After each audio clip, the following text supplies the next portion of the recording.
যে কোনো আইসিসি ইভেন্টের ফাইনালের ভেন্যু ও পিচ নিয়ে বাড়তি আগ্রহ থাকে ক্রিকেট ভক্তদের। কেমন পিচে খেলা হবে, তার আচরণ কেমন হবে, এমনকি সেটি বোলার নাকি ব্যাটারদের বাড়তি সুবিধা দেবে, ম্যাচ শুরুর আগ পর্যন্ত এসব জল্পনা কল্পনাও চলতেই থাকে। চলমান আইসিসি চ্যাম্পিয়ন্স ট্রফি শিরোপা নির্ধারণী ফাইনালে মুখোমুখি হবে ভারত নিউজিল্যান্ড, আর সেই ম্যাচের পিচও নাকি চূড়ান্ত হয়ে গেছে।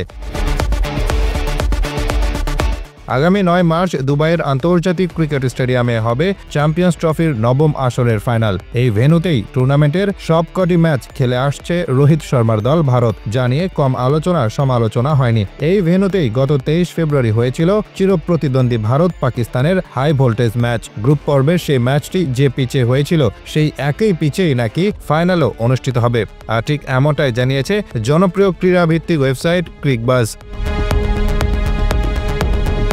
ক্রিকবাজের সেই প্রতিবেদনে বলা হয়েছে, দুবাইয়ের এই স্টেডিয়ামে অস্ট্রেলিয়ান কিউরেটর ম্যাথু স্যান্ডারির অধীনে 10টি পিচ প্রস্তুত করা হয়েছিল।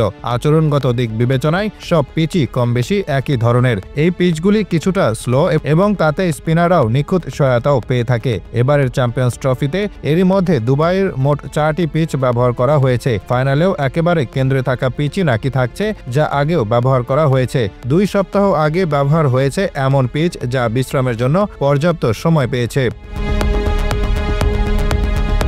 সেই হিসেব মিলিয়েই মূলত ভারত পাকিস্তান ম্যাচের পিচের কথা বলা হয়েছে ওই প্রতিবেদনে। যে ম্যাচে পাকিস্তানের বিপক্ষে 3 স্পিনার খেলিয়েছিল ভারত, সেই ম্যাচে কুলদীপ যাদব, অক্ষর প্যাটেল এবং রবীন্দ্র জাদেজা মিলে নিয়েছিলেন 5 উইকেট। পাকিস্তানের বাকি 3 উইকেট পেসাররা এবং 2 উইকেট গেছে রান আউটের দখলে। বিপর্যয়ে পড়া মোহাম্মদ রিজওয়ানের দল 241 রানে অল আউট হয়ে যায়। বিপরীতে 45 বল এবং 6 উইকেট হাতে রেখেই সেই লক্ষ্যে পেরোয় ভারত।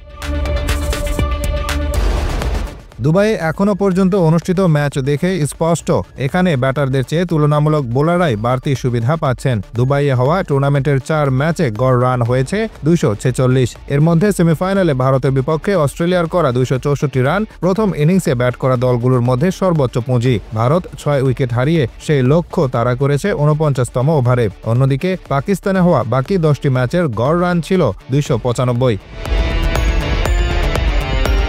চ্যাম্পিয়ন্স ট্রফিতে ভারতীয় রহস্য স্পিনার বরুণ চক্রবর্তী একাদশে ঢোকেন 2 ম্যাচ পর। পরের 2 ম্যাচেই তিনি 7 উইকেট শিকার করেছেন। এছাড়া জাদেজা, কুলদীপ ও অক্ষর প্যাটেলরা মিলে ভারতের স্পিন অ্যাটাককে করে তুলেছে ভয়ঙ্কর ও বিধ্বংসী। সেই শক্তিতেই আত্মবিশ্বাসী ভারত ফাইনালে নিউজিল্যান্ডের মোকাবেলা করবে। এখনো পর্যন্ত এই আসরে 4 ম্যাচেই অপরাজেয় ভারত। অন্যদিকে মিচেল স্যান্টনারের দল একটি ম্যাচেই হেরেছে, সেই ম্যাচেও প্রতিপক্ষ ছিল ভারত।